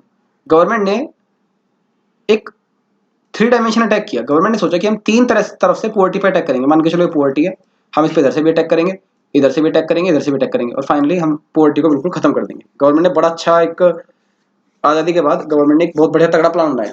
इसमें गवर्नमेंट ने क्या किया? गवर्नमेंट ने 3 अप्रोच दी। पहला, ग्रोथ ओरिएंटेड अप्रोच, कि हम क्या करेंगे, हम ग्रोथ करनी शुरू करेंगे। और गवर्नमेंट ने बात की ट्रिकल डाउन की, trickle down theory. Trickle down theory क्या कहती है कि जैसे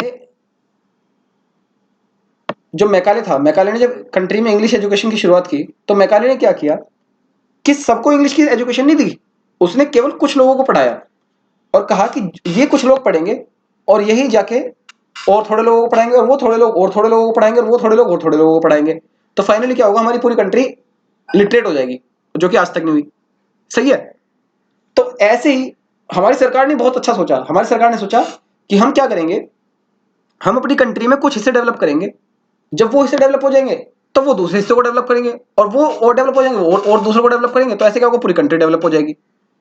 हम क्या करेंगे, हम कुछ हिस्सों में इंडस्ट्री लगाएंगे, जब वो इंडस्ट्री डेवलप हो जाएंगी तो और इंडस्ट्री लगेंगी, और वो डेवलप हो जाएंगी तो और डेवलप लगेंगी। तो ये हमारा एक था ट्रिकल डाउन अप्रोच। लेकिन आप जानते ही हैं, अगर मैं ग्रीन रिवोल्यूशन की भी आपको सच्चाई बता चुका हूं कि ग्रीन रिवोल्यूशन केवल हरियाणा, पंजाब, वेस्टर्न यूपी, तमिलनाडु और आंध्र प्रदेश तक ही सिमट कर रह गया। कंट्री के जो 28 स्टेट में से आज तक ये 5 स्टेट से बाहर ही निकला। तो ये trickle down is a fail approach. और रही बात इंडस्ट्रियलिस्ट की, आज आप देख सकते हैं कि जो देश की बड़ा रिसोर्स है वो केवल कुछ ही ग्रुप्स के पास रह चुका है, चाहे वो अदानी हो, चाहे अंबानी हो, चाहे टाटा हो, चाहे बिरलास हो। वो केवल उन्हीं लोगों के पास जो ग्रोथ है उन्हीं के तक सेंटर्ड होकर रह गई। वो ट्रिकल डाउन, वो नीचे तो आया ही नहीं। ट्रिकल डाउन मतलब होता है छन छन के नीचे जाना। वो पुअर, तो देखिए इसमें क्या लिखा है गवर्नमेंट की, इसने क्या कहा कि जब हमारी जीडीपी में इंक्रीज होगा, जब हमारी पर कैपिटा इनकम बढ़ेगी, तो ये क्या होगा, इसका जो बेनिफिट है वो पुअर सेक्शन को भी जाएगा। Example, benefit of green revolution would go to backward area also. Green revolution का बेनिफिट भी बैकवर्ड एरिया के पास जाएगा। ये गवर्नमेंट की अप्रोच थी। अब गवर्नमेंट ने दूसरा क्या बनाया, ये था ग्रोथ ओरिएंटेड अप्रोच, कि हम क्या करेंगे, हम ग्रोथ करेंगे और वही ग्रोथ धीरे धीरे धीरे धीरे गरीब लोगों तक पहुंच जाएगी। चलिए नेक्स्ट, गवर्नमेंट ने कहा पुअर्टी एलिवेशन अप्रोच। गवर्नमेंट ने कहा हम क्या करेंगे, हम पुअर्टी एलिवेट करेंगे, हम गरीबी खत्म करेंगे। गवर्नमेंट ने इसके लिए क्या किया, इसके लिए गवर्नमेंट ने कहा कि हम creation of income earning assets and employment generation opportunity. Government ने कहा हम वो एसेट्स बनाएंगे, हम वो संपत्तियां क्रिएट करेंगे जिनसे हमें पैसे मिलेंगे। जैसे हम पीएसयूज कंपनी खड़ी करेंगे, हम बैंक खोलेंगे, वो बैंक हमें लोगों को नौकरी तो देंगे, साथ में सरकार को पैसे भी कमा के देंगे। तो इससे क्या होगा, धीरे धीरे लोगों की गरीबी खत्म हो जाएगी, और हम लोगों को उन बैंकों से लोन भी दिलाएंगे ताकि वो बिजनेस कर सकें। तो ये गवर्नमेंट का एक पुअर्टी एलिवेशन अप्रोच था। लेकिन आप भी जानते हैं कि हम कमेंट नहीं करेंगे, बट हमें इसमें ये लिखना है कि this scheme also could not be succeed as the government banks are not willing to lend to the poor people. कि आप खुद देखिए, आज भी लोन लेना इतना डिफिकल्ट है कि एक गरीब इंसान के लिए बैंक से लोन लेने की कोई उम्मीद नहीं है। आज भी वो डेब्ट ट्रैप जो मनी लेंडर वाला है वो आज भी चल रहा है। थर्ड हम देखते हैं प्रोवाइडिंग बेसिक एमिनिटीज। हम उन लोगों को, हमने कहा कि उनके पास अच्छी एजुकेशन नहीं है, उनके पास अच्छी हेल्थ नहीं है, उनके पास अच्छा सैनिटाइजेशन नहीं है, हम उनको बेसिक जो एमिनिटी है, वो बेसिक सुविधाएं जो है वो उनको देंगे। इसमें हम उनको क्या क्या देंगे? Proper medical and health care facility, better education, अच्छी शिक्षा देंगे, प्रॉपर सैनिटाइजेशन देंगे, अच्छी साफ सुथरी जगह देंगे टू पुअर पीपल। और इसमें हम इनको हेल्थ, इससे क्या होगा? इससे इनकी हेल्थ अच्छी होगी, इससे इनकी प्रोडक्टिविटी बढ़ेगी, इससे इनकी इनकम बढ़ेगी, इससे इनकी इनकम कमाने की अवसर बढ़ेंगे और धीरे धीरे करके पॉवर्टी खुद ब खुद समाप्त हो जाएगी। तो ये गवर्नमेंट ने एक 3 डायमेंशन अटैक किया पॉवर्टी के ऊपर। इसके लिए गवर्नमेंट ने जो सेकंड डायमेंशन था, देखिए पहला डायमेंशन मैंने आपको बिल्कुल समझा दिया, trickle down approach. Trickle down approach में क्या था कि हम ग्रीन रिवोल्यूशन लेकर आएंगे, हम इंडस्ट्रीज लगाएंगे और वो इंडस्ट्री जब डेवलप हो जाएंगी धीरे धीरे वो बैकवर्ड एरियाज को भी डेवलप कर देंगे। ऐसे ग्रीन रिवोल्यूशन से जब पंजाब, हरियाणा, वेस्टर्न यूपी, इन सब एरियाज का डेवलपमेंट हो जाएगा तो ऑटोमेटिक ये पूरी कंट्री तक चला जाएगा। आपको मैं बाकी ही क्या कहूँ, आप ये देखिए यूपी के जो वेस्टर्न पार्ट है उसमें ग्रीन रिवोल्यूशन है, लेकिन अपने ही यूपी के ईस्टर्न पार्ट में ग्रीन रिवोल्यूशन नहीं है। तो जब वो मेरे स्टेट से निकलकर 1965 में मेरे वेस्टर्न यूपी में आ गया था, वहां से निकलकर मेरे ईस्टर्न यूपी तक ही नहीं पहुंचा, तो मैं कैसे कह दूं कि वो पूरी कंट्री तक पहुंचेगा? ये ट्रिकल डाउन थ्योरी मेरी सक्सेसफुल रही है। चलिए अब हम देखते हैं कि सेकंड प्लान के तहत गवर्नमेंट ने पोवर्टी एलिवेशन के लिए काफी सारे स्टेप्स लिए हैं। इसमें हमने अर्निंग एसेट्स की तो बात कर ली कि हम पीएसयू बनाएंगे, लेकिन एम्प्लॉयमेंट जनरेशन के लिए गवर्नमेंट ने कौन कौन से प्लान बनाए हैं अब हम उनके ऊपर डिस्कशन करेंगे। देखिए poverty can be eradicated, poverty जब खत्म की जा सकती है when the person at the last mile are also employed, कि पर्सन जो बिल्कुल लास्ट माइल पे बैठा है, जो हमारे किसी बॉर्डर के कोने पर भी बैठा है, उसको भी अगर हम काम दे सकें, उससे भी हम कुछ काम करा सकें, उसको भी हम पैसे दे सकें, तब पोवर्टी खत्म की जा सकती है। इट विल इंक्रीज ग्रोथ, इससे ग्रोथ ही बढ़ेगी, एंड इक्विटी अमंग इंडिविजुअल, और इक्विटी बढ़ेगी। ऐसा नहीं होगा कि सिर्फ कुछ ही लोगों के पास ज्यादा पैसे हैं। क्लियर? अब हम देखते हैं गवर्नमेंट ने इसके लिए टाइम टाइम पर बहुत सारे प्रोग्राम चलाए हैं, जिसमें कुछ का मैंने आपको शॉर्ट नोट भी दिए हैं, आपको राइटअप दिए हैं मैंने, ठीक है? पहले नाम पढ़ लेते हैं। Rural employment generation programme, prime minister Rozgar Yojana, prime minister employment generation programme, Swarna Jayanti शहरी रोजगार योजना, Pandit Deendayal Upadhyaya Antyodaya Yojana, Mahatma Gandhi national rural employment guarantee scheme, ये सबसे इंपॉर्टेंट स्कीम है आपके लिए, प्रधानमंत्री मुद्रा योजना, प्रधानमंत्री कौशल विकास योजना। देखिए जो इसकी स्कीम देख लेते हैं एक बार। सेल्फ एम्प्लॉयमेंट जो जनरेशन प्रोग्राम थे ये हमारे 1990 में शुरू हुए। इसमें क्या हुआ, इसमें पहले क्या होता था कि उनको फाइनेंशियल असिस्टेंस फैमिली को खुद दिया जाता था। सरकार क्या करती थी, किसी पर्टिकुलर फैमिली को या किसी इंडिविजुअल को लोन देती थी, उनसे अपना काम करने के लिए कहा जाता था। लेकिन 1990 के बाद सरकार ने अपनी अप्रोच में चेंज किया। सरकार ने उनसे कहा कि आप लोग सेल्फ हेल्प ग्रुप बनाओ। सेल्फ हेल्प ग्रुप क्या होता है? 10 से 20 लोगों के बीच के लोग अलग अलग परिवारों से एक ग्रुप क्रिएट करते हैं जो सेम ही तरह की एबिलिटी रखते हैं, सेम ही तरह का काम जानते हैं। तो हम किसी एक इंडिविजुअल परिवार को लोन ना देकर हम उस ग्रुप को लोन देंगे और वही ग्रुप के लोग वो सारे काम करेंगे। तो इससे क्या होगा, एक तो ज्यादा लोगों को रोजगार मिलेगा, दूसरा जो लोन है उसके मरने के चांसेस कम हो जाएंगे, क्योंकि अगर किसी एक परिवार को, आपने गरीब परिवार को लोन दे दिया और वो उसने बैठ के उससे खाना पीना खा लिया तो हमारा लोन खराब हो जाएगा। लेकिन हमने क्या बना दिया, self help group. It's a group of 10 to 20 people for a specific purpose and government make them lending. तो save and lend to each other, पहले वो सेव करेंगे और एक दूसरे को लैंड करेंगे, उधार देंगे। REGP rural employment generation programme, ये खादी और विलेज इंडस्ट्री कमीशन ने शुरू किया था। इसमें क्या होता था, फाइनेंशियल असिस्टेंस मिलती थी। सरकार इसमें क्या देती थी, बैंक लोन। क्या देती थी, bank loan to set up small industry. REGP के अंदर ये खादी और विलेज इंडस्ट्री कमीशन ने शुरू किया। इसके अंदर सरकार पैसे देती है बैंक लोन के थ्रू स्मॉल इंडस्ट्री शुरू करने के लिए। PMRY के अंदर क्या होता है, PMRY देखिए REGP केवल रूरल के लिए थी, ये ध्यान रखना, REGP केवल रूरल के लिए थी और PMRY ये रूरल और अर्बन एरिया दोनों के लिए थी।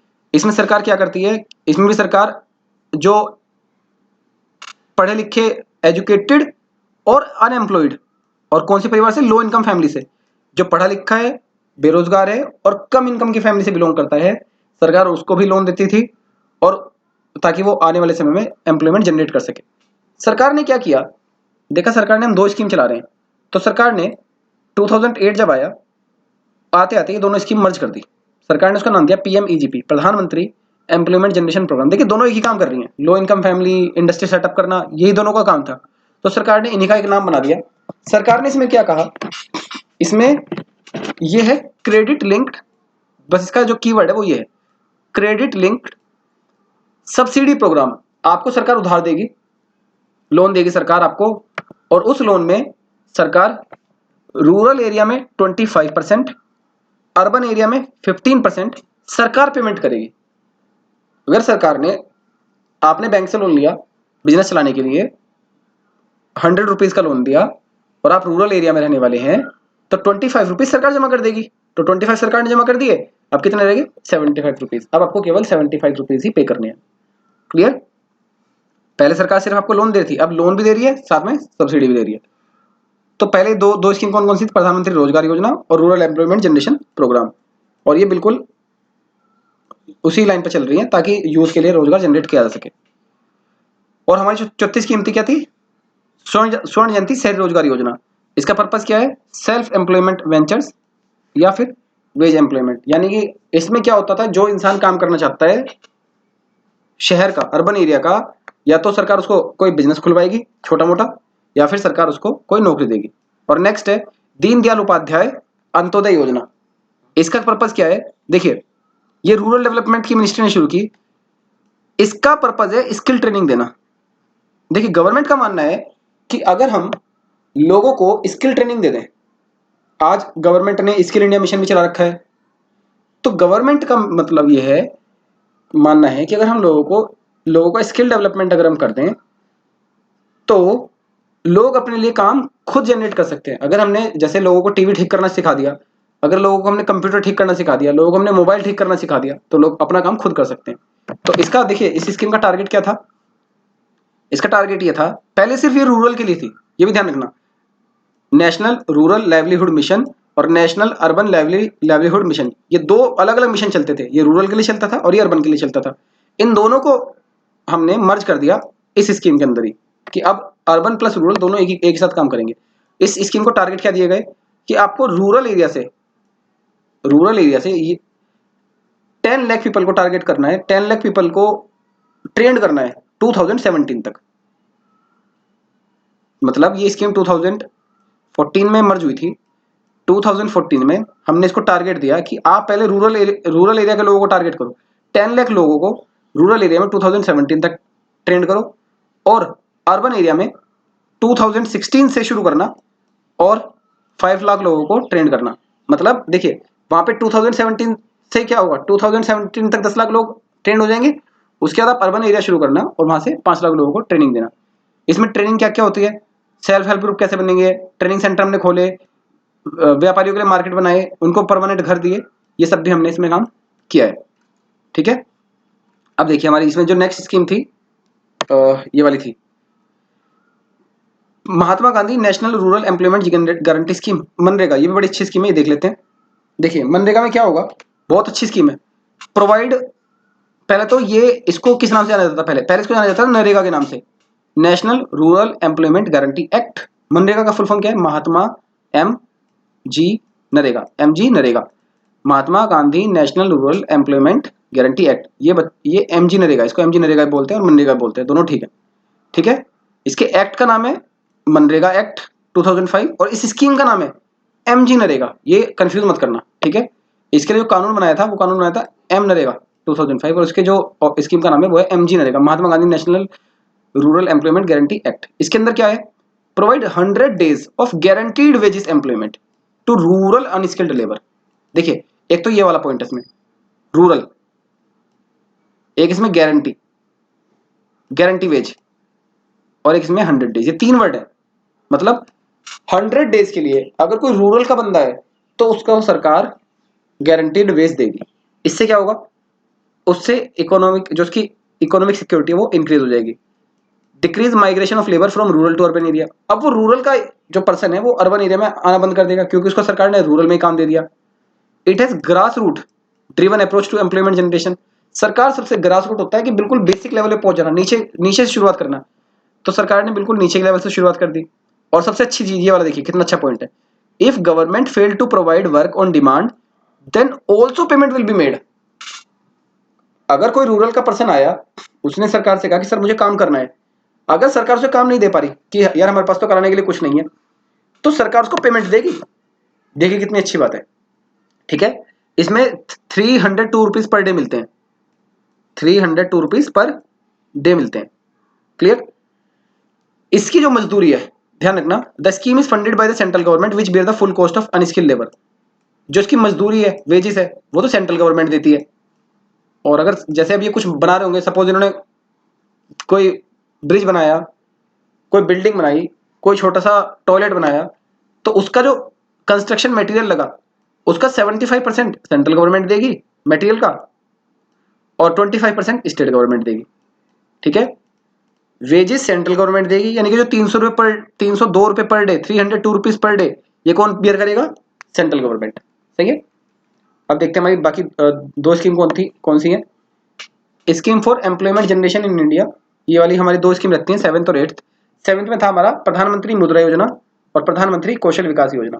देखिए प्रधानमंत्री मुद्रा योजना में क्या है, प्रधानमंत्री कौशल विकास योजना। देखिए प्रधानमंत्री मुद्रा योजना में क्या है, सरकार 10 लाख तक का लोन देगी बिना किसी कोलेटरल के, बिना किसी गारंटी के, बिना किसी एसेट्स के। आपको कोई लोन के लिए कोई भी सिक्योरिटी नहीं रखनी। तो वो जो योजना शुरू की गई है बिजनेस करने के लिए, उसका नाम है प्रधानमंत्री मुद्रा योजना। और दूसरी है प्रधानमंत्री कौशल विकास योजना।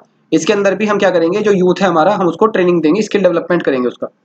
नेक्स्ट हम देखते हैं प्रोवाइडिंग बेसिक एमिनिटीज कि जो हम उनको आधारभूत सुविधाएं देंगे। आधारभूत सुविधाएं देने के लिए हम क्या करेंगे, देखिए इसके लिए हमने प्रोग्राम चलाया, नेशनल सोशल असिस्टेंस प्रोग्राम। इसमें क्या हुआ, नेशनल सोशल असिस्टेंस प्रोग्राम में कि जो हमारी एल्डरली विडो है, एल्डरली विडो, जो हमारी बूढ़ी औरतें हैं और विधवाएं, या फिर जो हमारे दिव्यांग जन है, क्या लोग हैं, दिव्यांग जन, डिसेबल्ड लोग हैं, हम उनको पर मंथ फाइनेंशियल असिस्टेंस देंगे, हम उनको पर मंथ पैसे देंगे ताकि वो अपनी जरूरतें पूरी कर सकें। उसके बाद ठीक है, तो अगर आपसे पूछा जाता है वो कौन सी स्कीम है जो कि विधवाओं के लिए और दिव्यांगजनों के लिए, वो कौन सी स्कीम है जो एल्डरली विडो के लिए और डिसेबल्ड पीपल के लिए है, तो उस स्कीम का नाम है नेशनल सोशल असिस्टेंस प्रोग्राम। ठीक है। सेकंड स्कीम हमने चलाई प्रधानमंत्री ग्राम सड़क योजना। नाम से पता चल रहा है to develop roads in the rural areas. Third scheme है प्रधानमंत्री आवास योजना। प्रधानमंत्री आवास योजना, इसके अंदर क्या होता है कि जो इंसान अपना हाउस डेवलप करना चाहता है, तो सरकार उनको 2,67,000 की 2,67,000 तक की सब्सिडी देती है अपना घर बनाने के लिए, इतना इनको फाइनेंशियल असिस्टेंस देती है। फोर्थ स्कीम है प्रधानमंत्री जनधन योजना। सरकार ने, देखिए किसी भी स्कीम को लॉन्च करने के लिए सरकार को अपने लोगों से जुड़ना जरूरी है। सरकार अगर गरीबों को पैसे देना चाहे तो कहां दे, कैश देती है तो जो गांव के प्रधान है वो अपने पास रख लेते हैं। तो सरकार ने 2015 में, 2014 के लास्ट में, आई मस्ट से 2014 में जनधन योजना स्कीम लॉन्च की। जनधन योजना स्कीम में सरकार ने क्या किया, जीरो बैलेंस पे लोगों के अकाउंट खुलाए। ध्यान सुनना, जनधन योजना में जीरो बैलेंस पे लोगों के अकाउंट खुले, साथ में हर एक को 30,000 का लाइफ इंश्योरेंस दिया गया, प्लस 1 लाख का एक्सीडेंटल इंश्योरेंस दिया गया। मतलब अगर किसी की डेथ हो जाती है एक्सीडेंट से तो उसको 1 लाख रुपए मिलेंगे उसके फैमिली को, और अगर किसी की डेथ, नॉर्मल डेथ हो जाती है तो उसको 30,000 रुपए उसकी फैमिली को मिलेंगे जिनका जनधन योजना का अकाउंट होगा। आज लॉकडाउन के टाइम पर भी जनधन योजना किसने खुलाया, जो गरीब लोग थे जिनके पास 0 रुपए थे। और आज लॉकडाउन के टाइम पे भी सरकार हर जनधन योजना के अकाउंट में 500 रुपए पर मंथ ट्रांसफर कर रही है, जनधन योजना की वुमेन के अकाउंट से, जनधन योजना के। तो ये देखिए, ये बेसिक एम्यूनिटी उनको सुविधा प्रदान करने के लिए इनका खाता खोला गया था। एक स्कीम और चल रही है सरकार की, प्रधानमंत्री श्रम योगी मानधन स्कीम। इसके अंदर क्या होता है, सरकार जो भी हमारे मजदूर हैं जिनकी अर्निंग 15,000 पर मंथ से कम है, जिनकी उम्र 18 से लेकर 40 साल के बीच है, वो अपना कुछ कंट्रीब्यूशन करेंगे, अपना पर मंथ सरकार उनका एक अकाउंट खोलेगी। उस अकाउंट में प्रधानमंत्री श्रम योगी मानधन के नाम से उनका एक अकाउंट खुलेगा। उस अकाउंट में उनसे पर मंथ कुछ कॉन्ट्रीब्यूशन लिया जाएगा, लेट्स से 500 रुपीज।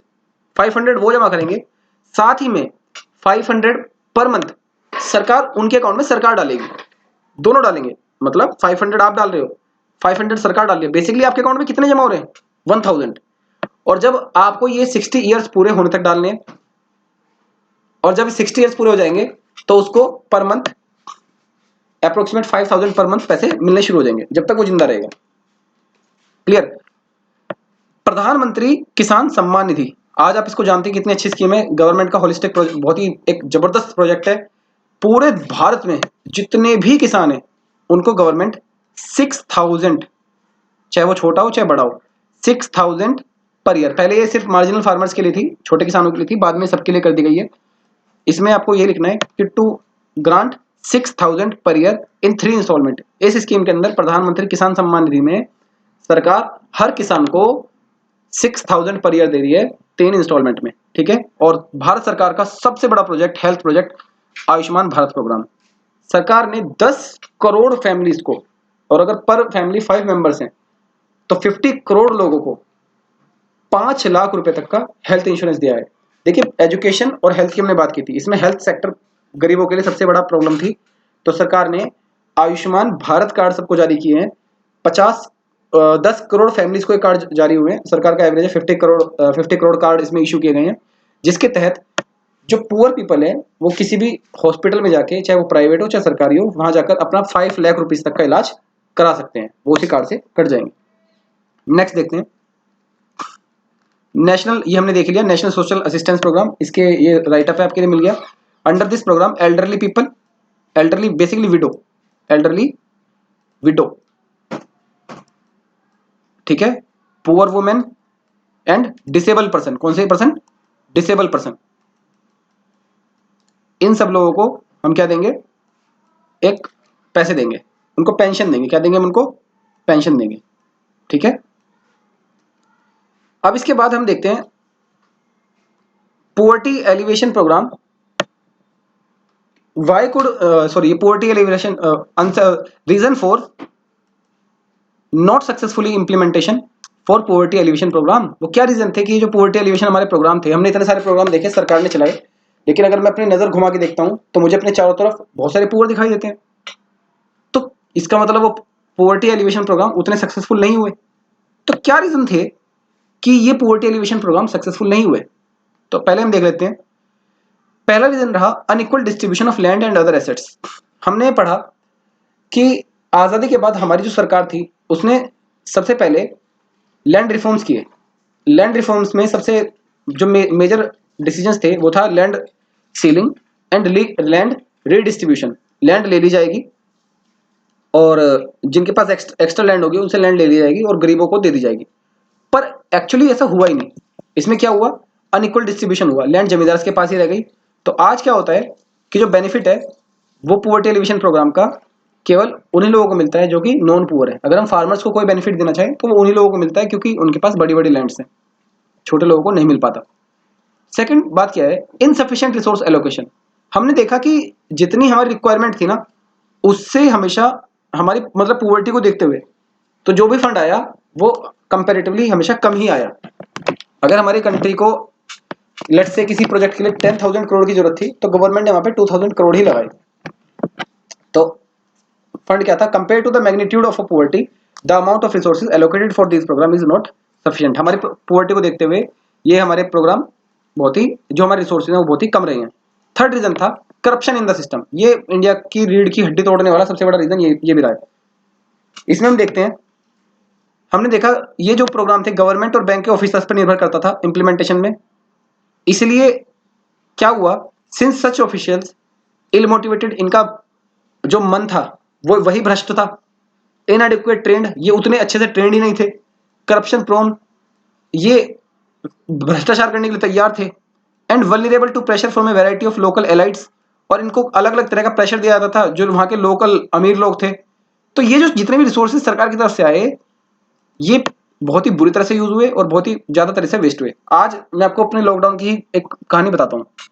लॉकडाउन में सरकार ने क्या कहा है कि जो बहुत ही पुअर लोग होंगे ना किसी एरिया के, अगर उनके पास राशन कार्ड नहीं भी है राशन कार्ड अगर उनके पास नहीं है तो जो उस एरिया का वार्ड मेंबर है, अगर कोई रूरल में रहता है तो उस एरिया का जो प्रधान है वो उसको एक कागज पर लिख कर देगा, एक टेम्पररी कार्ड इशू करेगा और उसको फ्री में राशन मिलेगा।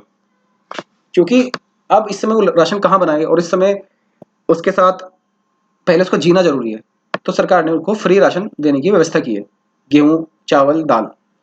लेकिन मैं खुद देखता हूं कि वो जो पावर ग्राम प्रधान को दी गई है, वो जो पावर वार्ड मेंबर को दी गई है, उसका वो बेनिफिट पता है क्या कर रहा है? सिर्फ जो उसके खास खास जानने वाले लोग हैं, भले वो वेल एस्टेब्लिश्ड है, भले वो आज एलाइट ग्रुप में, भले वो अच्छी तरह से सफिशिएंट है, वो उनको मिलता है। लेकिन जो बेचारा एक्सट्रीम पुअर है उसको उसका बेनिफिट भी नहीं मिल पाता। तो आप सोचिए कि आज तो फिर भी लोग इतने अवेयर हैं, आज सोशल मीडिया सब चीज़ है, लेकिन आज से 40 साल पहले, 50 साल पहले इन सब चीज़ों को कंसीडर कीजिए कि उन पुअर की हालत क्या रही होगी। और अगर हम इसका क्रिटिकल असेसमेंट करें कि क्या ये बिल्कुल खराब ही रहे, क्या ये बिल्कुल अच्छे ही रहे, अब हम देखते हैं। There is improvement in terms of per capita income and average standard of living. अगर हम देखें, हमारी इनकम थोड़ी सी बढ़ी है और हमारे स्टैंडर्ड ऑफ लिविंग में भी सुधार हुआ है, हमारे रहने के तौर तरीके भी अच्छे हुए हैं। Some progress toward meeting the basic needs has been made. हमारी जो बेसिक नीड्स थी, जैसे कि हमने अभी देखा पीछे, गवर्नमेंट ने हेल्थ के लिए काफी काम किया, गवर्नमेंट ने एजुकेशन के लिए आरटी एक्ट लेकर आए, गवर्नमेंट ने जगह जगह पे केंद्रीय विद्यालय खोले, गवर्नमेंट ने नवोदय विद्यालय खोले, गवर्नमेंट ने सरकारी स्कूल काफी खोले हैं। तो बेसिक नीड के ऊपर भी काफी काम किया गया है। गवर्नमेंट ने पीडीएस शॉप खोली है, free ration distribution shop, government ने वो भी खोली। PDS shop, public distribution shop, जिनको बोलते हैं राशन शॉप, जो मैंने अभी आपको एग्जाम्पल दिया, जिनमें बहुत ही कम रेट पर राशन बांटा जाता है। तो बेसिक नीड को एड्रेस करने के लिए हमने कुछ प्रोग्रेस की है। But our progress is very low, our progress is very low in compare to other countries. अगर हम अदर कंट्रीज से कंपेरिजन करें तो हमारी प्रोग्रेस बहुत ही कम है। मोreover the fruit of development have not reached all section of the population। जो हमारी कंट्री में डेवलपमेंट हुआ है, इसका फल हर सेक्शन को, हर लोगों को नहीं मिला। अगर हम बात करें सम सेक्शन ऑफ पीपल, कुछ लोग, इकोनॉमी के कुछ सेक्टर, जैसे एग्रीकल्चर सेक्टर, मैन्युफैक्चरिंग सेक्टर और सर्विस सेक्टर होता है ना, ऐसे कुछ sector, some reasons of the country can compete even with developed countries. अगर मैं बात करूं कुछ लोगों की, हमारे मुकेश अंबानी जी, हमारे टाटाज, हमारे अडानीज, गौतम अडानी, रतन टाटाज, ये जो लोग हैं, हमारे कुछ सेक्टर सर्विस सेक्टर, और अगर हम कुछ रीजन की बात करें, पंजाब, केरला, आंध्रा, ये तो ऐसे हैं जो डेवलप कंट्री से भी टक्कर ले सकते हैं। आज डेवलप कंट्री के रीजन जितने डेवलप है ना, उनसे टक्कर ले सकते हैं। हमारे मुकेश अंबानी जी वर्ल्ड के 18, 19, 15 इन्हीं रेंज में रहते हैं, अमीरों में। हमारा पंजाब कनाडा की जितना रिच स्टेट है। और अगर हम अपनी इकोनॉमी के सर्विस सेक्टर की बात करें तो वर्ल्ड लार्जेस्ट सर्विस सेक्टर है हमारा इंडिया का। वर्ल्ड के जो लार्जेस्ट सर्विस सेक्टर होते हैं ना, उनमें से सर्विस सेक्टर हमारा लार्जेस्ट है। तो कुछ तो हमारे इतने डेवलप हो गए कि जो पूरे डेवलप्ड कंट्रीज को भी टक्कर दे सकें अपने सोशल और इकोनॉमिक डेवलपमेंट के मामले में। येट लेकिन देयर आर मैनी अदर्स, लेकिन और भी बहुत सारे हैं who have not been able to come out of vicious cycle of poverty.